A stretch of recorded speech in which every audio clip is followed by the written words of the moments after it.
The presentation of the national budget dictates the mechanics of the Nepalese state for the next 12 months.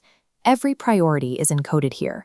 For fiscal year 2083-84, Finance Minister Dr. Swarnam Wagley outlined a specific mandate, transitioning the government into an active facilitator of economic expansion. This cover imagery emphasizes a strategy of cultivated growth.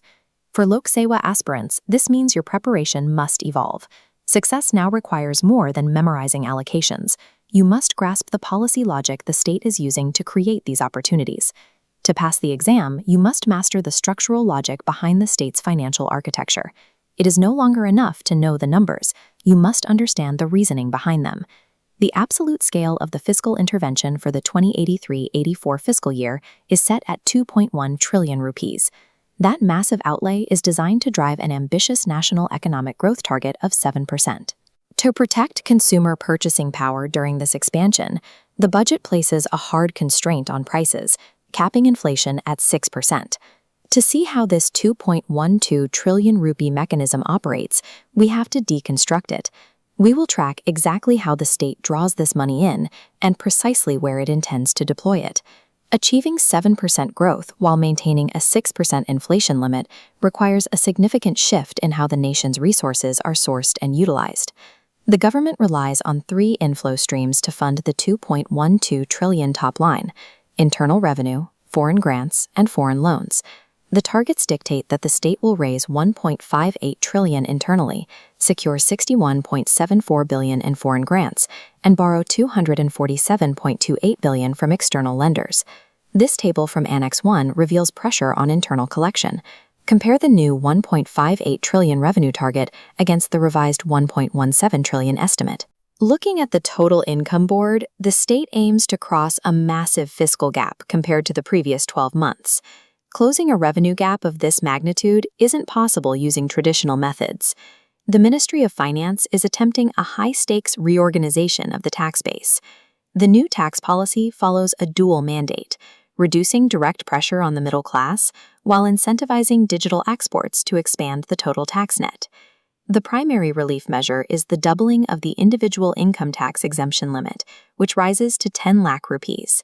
Alongside that baseline relief, the government is also reducing the maximum personal income tax rate by 10 percentage points.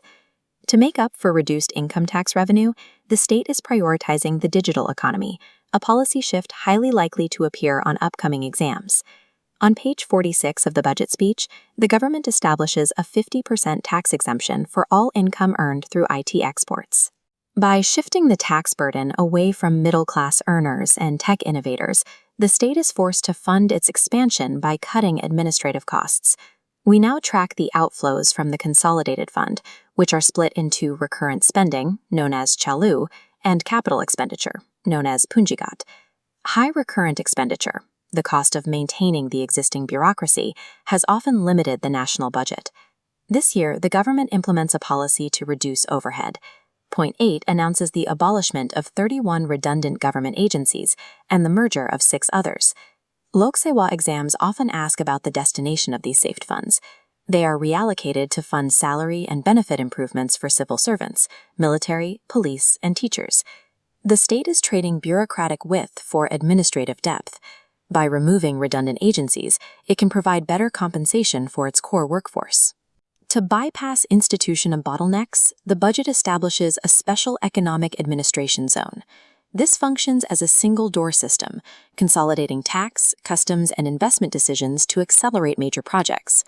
This system will manage integrated projects like the Nirvana Path, which begins its cultural and economic corridor here in Lumbini. The corridor extends to its northern terminus at Muktinath, linking the different climatic and cultural zones of the country. In the east, the Koshi Corridor Initiative focuses on the dual goals of biodiversity conservation and clean energy development.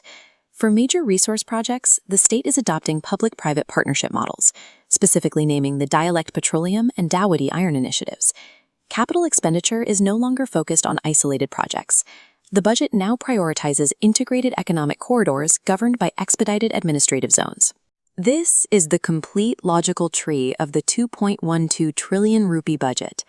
You can see how aggressive revenue goals fund a streamlined recurrent budget to open up capital for economic corridors.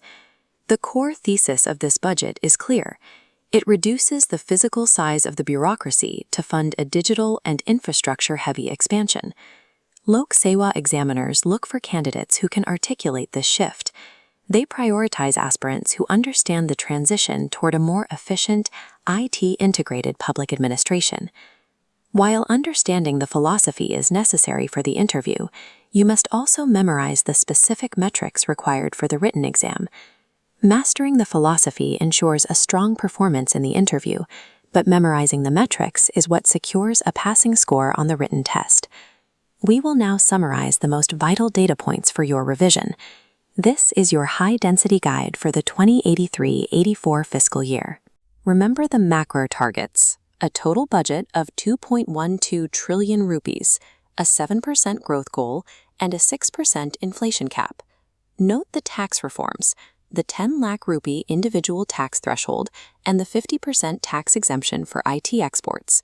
Mark the administrative changes: 31 abolished agencies and the establishment of the Special Economic Administration Zone. Lock this framework into your mind.